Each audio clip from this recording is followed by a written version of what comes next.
She wakes to the sound of breathing. The smaller children lie tangled under coats and wool blankets, their chests rising and falling in the dark.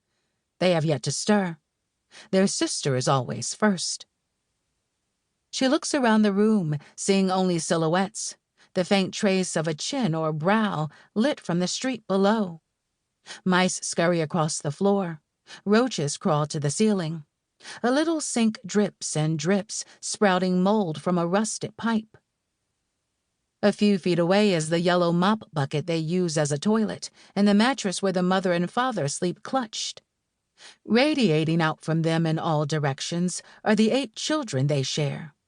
2 boys and 5 girls, whose beds zigzag around the baby, her crib warmed by a hairdryer perched on a milk crate. They have learned to sleep through anything. They snore with the pull of asthma near a gash in the wall spewing sawdust. They cough or sometimes mutter in the throes of a dream. Only their sister Dasani is awake. Dasani is tiny for an 11-year-old and quick to startle. She has a delicate oval face and luminous eyes that watch everything, owl-like. Her expression veers from mischief to wonder. People often remark on her beauty, the high cheekbones and chestnut skin, but their comments never seem to register. What she knows is that she has been blessed with perfect teeth.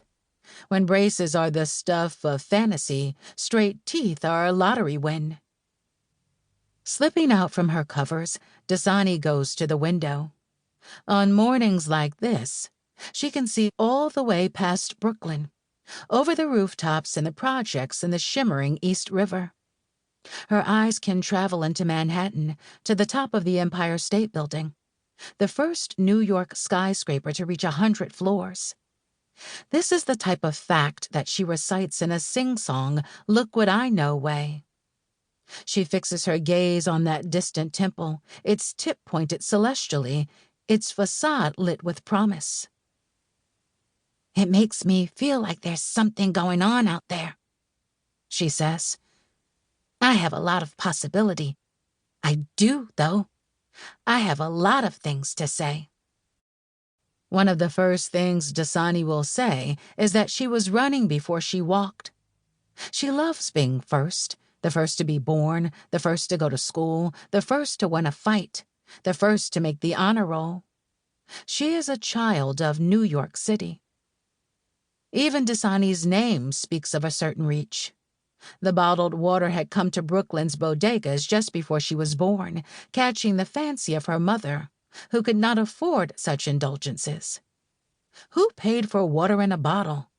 Just the sound of it, Dasani, conjured another life.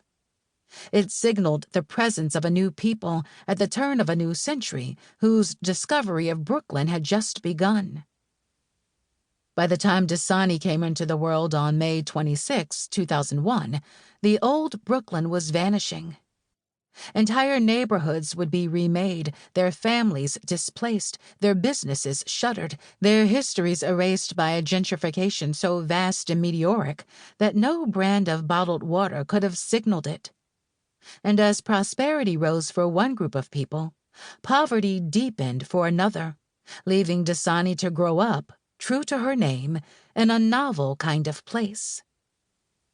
Her skyline is filled with luxury towers, the beacons of a new gilded age. The city's wealth has flowed to its outer edges, bringing pour-over coffee and artisanal donuts to places once considered gritty.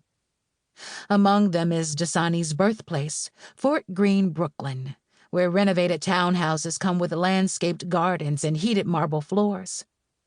Just steps away are 2 housing projects and, tucked among them, a city-run homeless shelter where the heat is off and the food is spoiled.